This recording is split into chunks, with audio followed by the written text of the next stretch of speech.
Mr. Madrid, are you going to testify? Yes, I will. Okay, let's swear you in Okay. and you can present your testimony. Okay. I'm Mario Madrid. I live at 580 El Llano Road, Santa Cruz, New Mexico, 87567. Mr. Madrid, do you swear or affirm the testimony you'll be giving will be the truth? Yes, I do. Thank you, sir.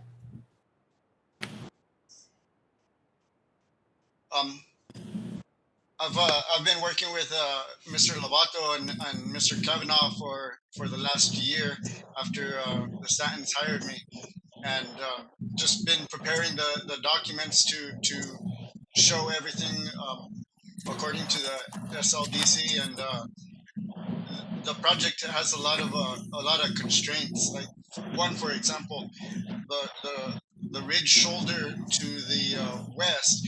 If you try to take the offset and you take the shoulder on the east and apply that offset, you'd end up with like a sliver of like 1 foot. So it doesn't, it won't meet the requirements entirely, but I've done my best to put it in the most buildable spot that it can be. And the same thing for the driveway. I try to put in a driveway that has the least amount of disturbance to trees and that can fit according to slope.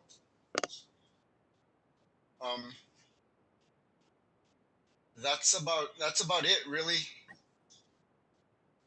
Everything's been presented in the design drawings and the requirements. What I had to meet for requirements with SLDC. Thank you, Mr. Madrid. Does anyone have questions for Mr. Staton or Mr. Madrid? Okay, hearing none, we will turn to testimony in favor of the application. Do we have anyone present who wishes to testify in favor of the application? Mr. Virtue, if I could just remind everyone and those who may not have heard, if you want to speak and you're on mute, you just press *6 to unmute yourself and then you'll be allowed to speak. Okay, thank you for that. So I will repeat, does anyone wish to testify in favor of the application? Okay, we will turn to those in opposition to the application. Is there anyone present who wishes to testify in opposition to the application?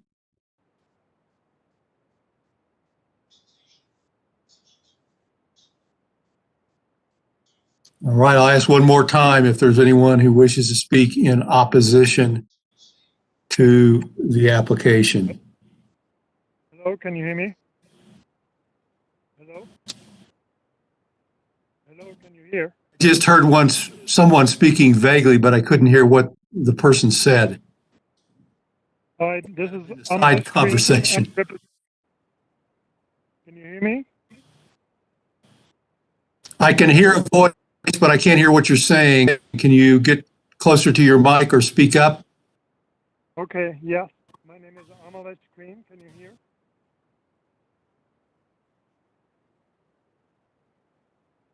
Hello? I'm sorry, you're fading out. Can you try again? Yeah, I'm as close to my phone as I could possibly be. I'm not sure what to do here.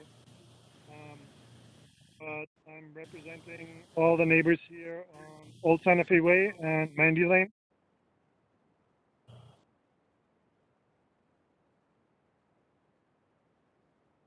Did you copy that? I'm having trouble hearing the person who's speaking. Is anyone else having the same problem I am?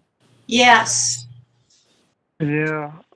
Yeah, I don't know what to do. I'm getting good reception and I'm right here in front of the phone, so I'm not sure what else to do. Well, You're it's better coming in. now. I can hear you now. Wherever you are, stay there. Okay, sounds good. Okay. All right.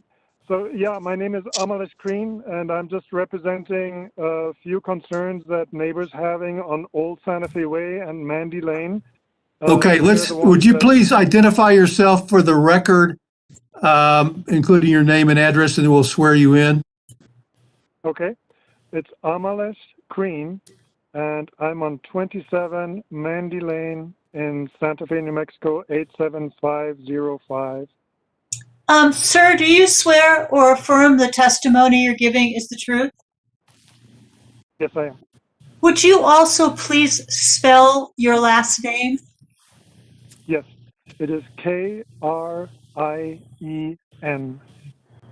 Thank you. Okay, please proceed, Mr. Crane. So we saw the poster for requesting the variance, and we weren't aware that this was going to be virtual. So just collected signatures from 15 neighbors here on Old Santa Fe Way and Mandy Lane. I guess I wasn't aware that this was the only possibility to build this property because we weren't able to view any plans or siding plans. So I just wanted to understand that every effort was made to not intrude into the ridge line of the mountaintop, which right now is completely pristine. And so I guess I'm a little bit at a loss because I don't quite understand how it is actually going to impact the views that we are getting from this side of the mountain. May I address the question? Yes, please. There was a visual impact analysis that was done, and there's photos done from multiple angles that show how the view will be impacted, and it's not exactly on the ridge top. It's on the ridge line. The top of the ridge is like completely unbuildable because it's like bare rock, and there's a home below that. And 21 Ridge Drive is below that existing home. Yeah, I'm familiar with the area. Yeah. Okay, so we're actually not even looking at a house that sits on top of the ridge. No, it's not on top of the ridge. The ridge is bare rock, and there's one home below that, and then there's 21 Ridge Drive. Okay. So yeah, I guess this was the only concern here because it's very visible from where we all here on the bottom of the hill, and as long as it is blending in nicely, of course we want the owners to be able to build their home. One other concern that Gwen and Tom Payne of 29 Mandy Lane had was that they're at the very intersection where all the runoff from the mountain converges on their property, which in a flooding situation can be pretty dicey. And they wanted to ensure that, erosion control is somebody's keeping an eye on erosion control and, water management, runoff management up there. Hearing Officer Virtue, if I can address the 2 points there that this gentleman has. Please. The applicant is required as a condition to submit a landscaping plan to buffer and to mitigate any visual impacts that this may have on surrounding locations. That is a part of the requirements of the code as well. Furthermore, he will be required to submit a grading and drainage plan to control any runoff so that the pre and post amount of drainage contributing or coming off this site do not increase and stay in similarity to what's already there. So those are requirements of the code, and it is a condition of approval as well. Okay, I understand. One more question: is there a way to take a look at the siding proposals that you've done from remotely? Hearing Officer Virtue, if I could address that, just this is Vicky. If you have access to our website, all the material that the applicant has submitted is on the website, including the plans and their report and our staff report and recommendations and conditions. So, we'd be happy to walk you through how to access that if you have internet, and if not, we can provide you with the information via email if you want to contact our office at 986-6225. 6225. Okay. All Yes. right. Yep. I'll go ahead and do that. And thank you very much for your answers. Is somebody able to answer me? Oh yeah, here. This is Gwen and Tom Payne. These are the folks I told you before had the concern about the runoff because they had some considerable problems with flooding on their lot. Hello, this is Gwen Payne, 29 Mandy Lane. 5-820-1538 is my number. Ms. Payne, do you swear or affirm that the testimony you're going to give is the truth? Yes, it is. Yes, I do. Thank you. My concern with this meeting is that it doesn't seem to support the sustainable management plan that was part of the county development back in 2015. And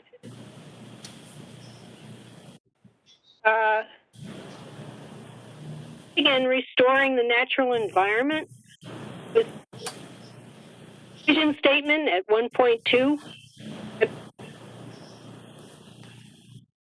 And the goal was to actually affirm prominent natural features such as distinctive rock and landforms under the category known as scenic viewshed, emanating from the proposed will be visible. Pretty lights, any types of,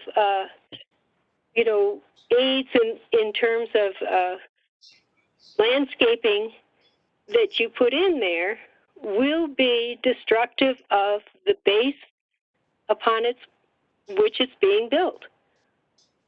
Those mature trees go down a minimum of 4 feet. And the umbrella that they provide extends to all of us. Sounds like I'm disconnected. I could hear you. Thank you. I quite frankly don't understand. I mean, I really don't want to disappoint these prospective buyers and citizens. I really, really don't. However, if we continue to offer these variances, you develop a cynicism in not only the existing population, but in terms of expectations of what people can do to develop out here.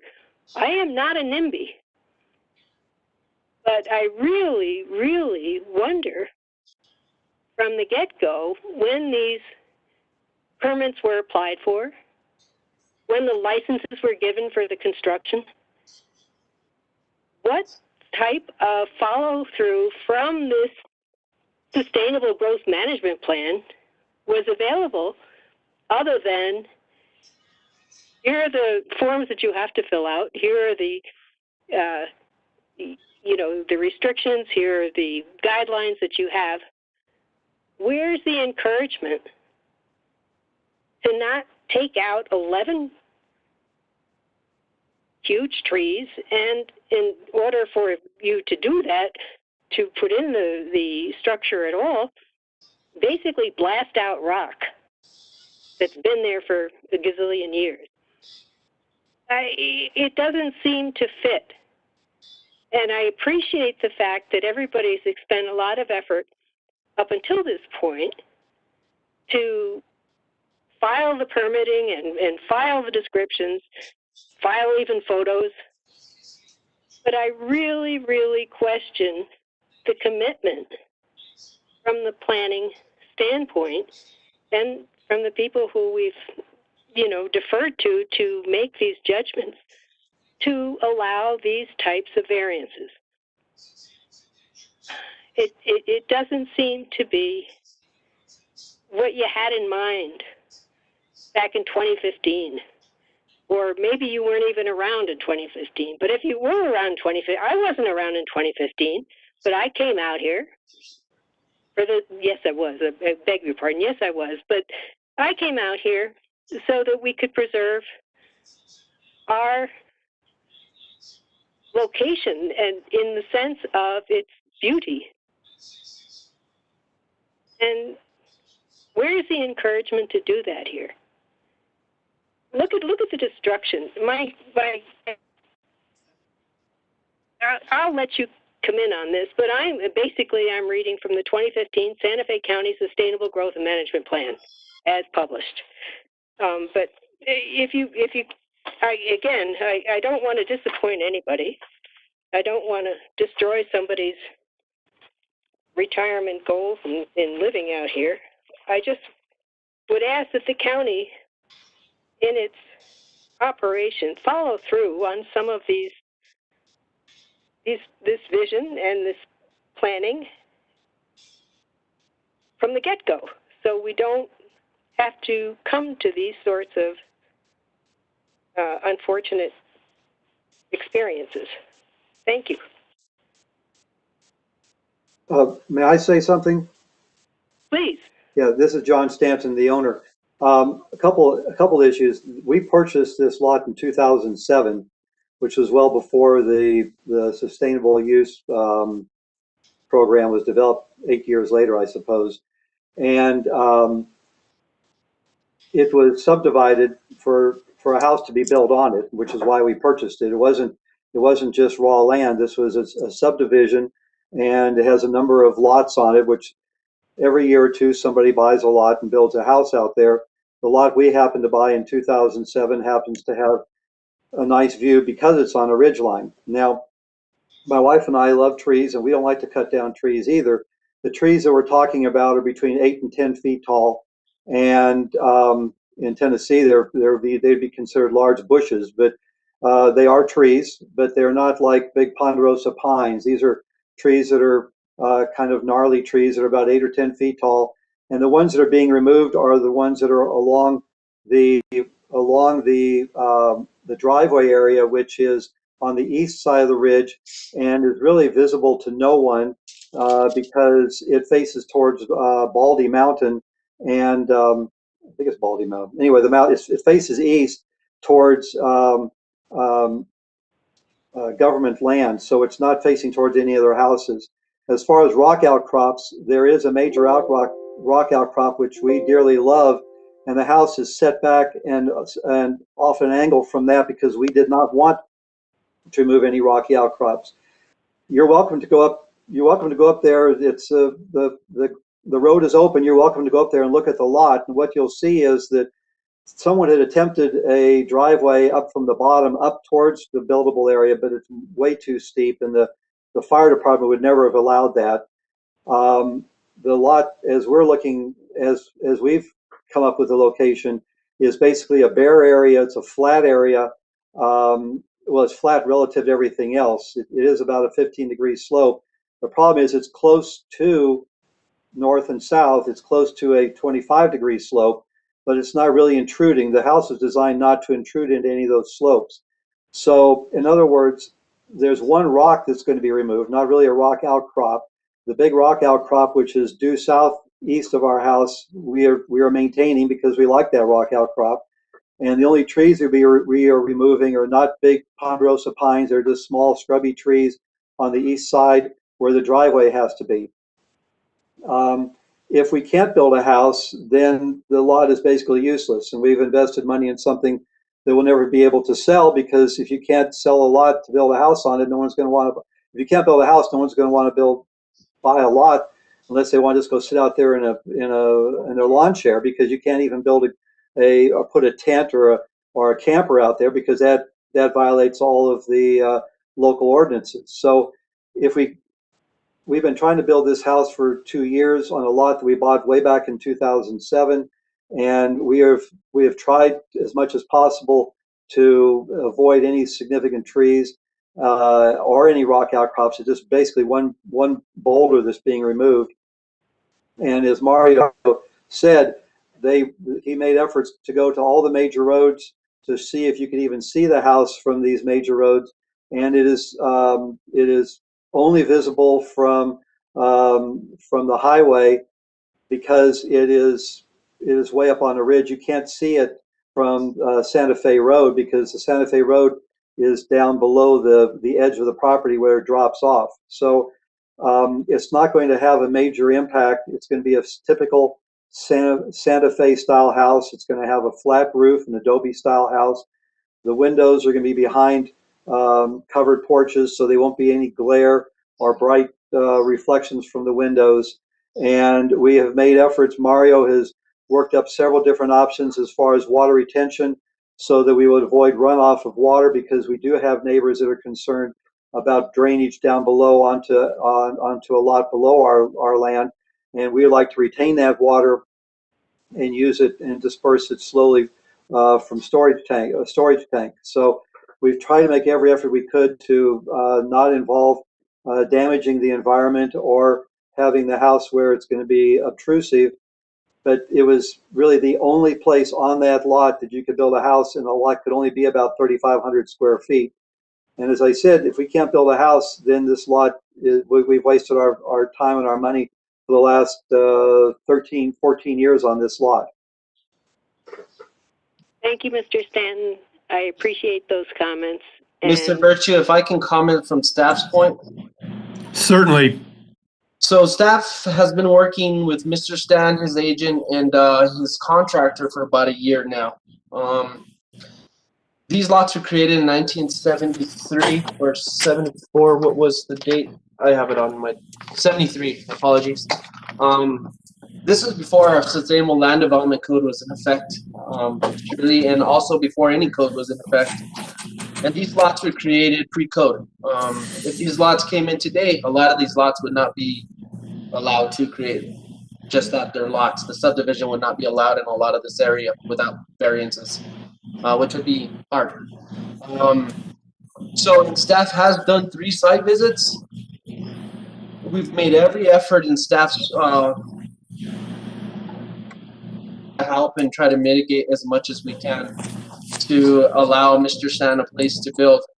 But with that comes the request for variances. And I just wanted to put that out there, that staff has done its due diligence and tried to do the best we could to look out for the individuals that are in the surrounding neighborhoods, and as well as Mr. Stanton. So thank you for that. That's what I was going to add, is that the lot was subdivided. I didn't know that far long ago, but yeah, it was subdivided a while ago. That perhaps they didn't enough analysis wasn't done on the slopes to know that that was the only place that was going to be able to have a home. Well, they disturb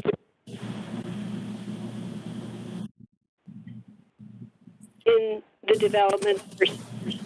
So, Ms. Payne, this is the hearing officer. You're cutting in and out. Can you speak up or get closer to your phone or move somewhere else? As I said earlier, I am not interested in being a barrier to residential development of any kind, in the sense that we certainly welcome people, and I had not known prior to now that this parcel and perhaps several others were sold in anticipation of development well before the county had decided to develop a management plan. So I'm very appreciative of these comments. There's nothing I can say at this point that would that I would want to use as a argument against Mr. Stanton's project. I'm hoping that as a potential neighbor that he shares in all of our community's appreciation of what he's going to move to, which is a beautiful place. Absolutely. Thank you. Thank you for this opportunity. Thank you. Okay, are there any questions for Ms. Payne? No. Okay, Ms. Payne, I would suggest that you consider taking staff up on its offer to meet and discuss the process and how it works and what the process has been up to date and what it will be going forward. I think that might be beneficial for everyone as the process moves forward. Just wanted to make that that comment. Okay, whenever, I don't know how that invitation might happen, but, you know. I believe Ms. Lucero gave a phone number. Vicki, can you give that again? Sure, Mr. Virtue. It's 986-6225, and that's the number to our main line, and they can give you direction and walk you through how to access the material that's on our website for this case. Or they can put you in touch with John, who's the case manager, and he can answer any other questions that you might have. And Thank you. I can give you my number as well. This is John Lobato with Building Development Services, and my number is 505-986-6228. I'm sorry, I didn't get that. 986? 986-6228. And the case number is? Case number is 20-80. 20? 5080. 205080?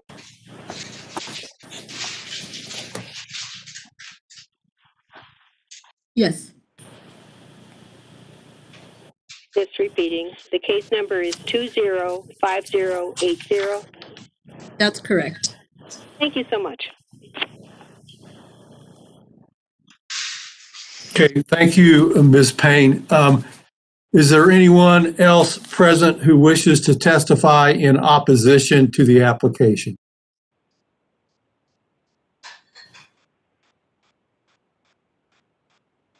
Anyone who wishes to testify in opposition to the application should unmute and speak up now.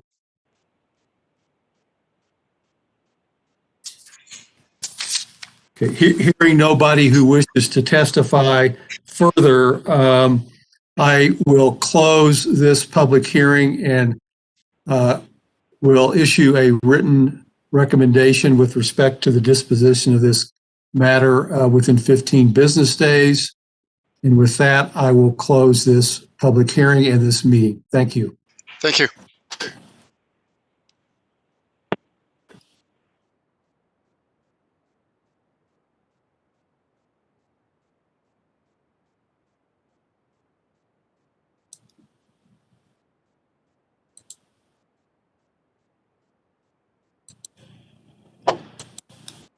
Hmm.